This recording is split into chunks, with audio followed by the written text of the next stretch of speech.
अस्सलाम वालेकुम class, how are you all? Today our topic name is law of learning. आमोजिश के कवानीन के बारे में आज हम स्टडी करेंगे।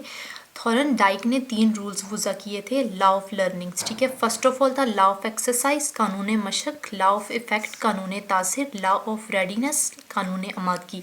तो फर्स्ट ऑफ ऑल है लॉ ऑफ एक्सरसाइज का मतलब होता है कि जितना हम चीज़ की मशक करेंगे उतनी जल्दी हम उस काम को, उस चीज़ को सीख लेंगे, ठीक है। यानी कि आमोजिश बेहतर होती है मशक से। मशक करेंगे, बार बार तकरार करेंगे, उस चीज़ को जितना हम रिपीट करेंगे उतनी जल्दी हम हमारी जो आमोजिश है उसको हम बेहतर बना सकते हैं। सेकंड है का लॉ ऑफ इफ़ेक्ट, कानून तासिर। अगर महीज का तासिर खुशगवार होगा तो जानदार जिसने काम सीख लिया है, काम सीखने के बाद उसको उस काम के दोहराए जाने के इम्कानात बढ़ जाते हैं, ठीक है। यानी कि महीज, अगर उस महीज का तासिर खुशगवार है तो जो जानदार होगा काम सीखने के बाद दोबारा उस काम को रिपीट करना चाहेगा। लेकिन अगर नागवार तासुर होगा तो महीज और रद्द अमल का ताल्लुक टूट जाएगा, ठीक है। क्योंकि अगर तासुर नागवार होगा तो रद्द अमल पॉजिटिव शो नहीं कर पाएगा कोई भी जानदार। तो इस काम के मुताबिक जब भी हम किसी काम को सीखते हैं या फिर गलत या सही हरकत, ठीक है, इन दोनों के दोहराए जाने के इम्कानात बराबर होते हैं, ठीक है। लेकिन जो हमारा आमोजिशी अमल होता है उसके दौरान पैदा होने वाला काम ही जो तासुर होता है वही उस मतलब कि जो काम का तासुर होता है उस पर डिपेंड करता है कि आपने उस काम को सीखने के जो इम्कानात हैं वो घटाने हैं या बढ़ाने हैं, ठीक है। तो ये महीज पे इफ़ेक्ट करता है। अगर महीज का तासुर खुशगवार होगा तो काम सीखने के दोहराए जाने के इम्कानात ज़्यादा होंगे, और अगर तासुर नागवार होगा तो काम को महीज का और रद्द अमल का ताल्लुक टूट जाएगा।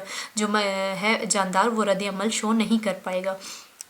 थर्ड वन इज़ कानून आमादगी। कानून आमादगी है यानी कि इस काम के तहत लॉ ऑफ रेडीनेस का मतलब है कि अगर कोई जानदार काम करने के लिए, आमोजिश हासिल करने के लिए ज़हनी और जिस्मानी दोनों तरीके से तैयार है तो इस काम को जल्दी सीखेगा और ये काम उसे देर तक याद भी रहेगा। लेकिन उसके बरअक्स अगर कोई शख्स जो है काम सीखने पर आमादा नहीं है, हमें जबरन, जबरन कहते हैं ज़बरदस्ती, ज़बरदस्ती अगर उसे काम को करवा रहे हैं हम, तो जो सीखने का अमल होगा वो भी उसका स्लो होगा और उसके बाद जो उसने चीज़ सीखी है वो जल्दी उस चीज़ को भूल जाएगा। उसकी मेमोरी में वो चीज़ ज़्यादा देर तक फिट नहीं रह पाएगी।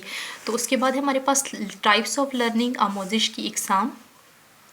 जो लर्निंग होती है वो बेसिकली जस्ट स्टडी तक हम इसको इन्वॉल्व नहीं कर सकते, ठीक है, बल्कि हमारी आमोजिश का ये जो सिलसिला होता है ये शौरी तौर पर तमाम उम्र जारी रहता है। तो हमारे पास 4 जो हैं डिफरेंट मेथड्स हैं लर्निंग के। फर्स्ट ऑफ ऑल है लर्निंग बाय मॉडलिंग, आमोजिश बज़रिया तकलीद, लर्निंग बाय इंसाइट और कॉग्निशन, आमोजिश बज़रिया बसीरत, learning by trial and error, आमोजिश बज़रिया सयो खता, लर्निंग बाय कंडीशनिंग, आमोजिश बज़रिया तशरीद।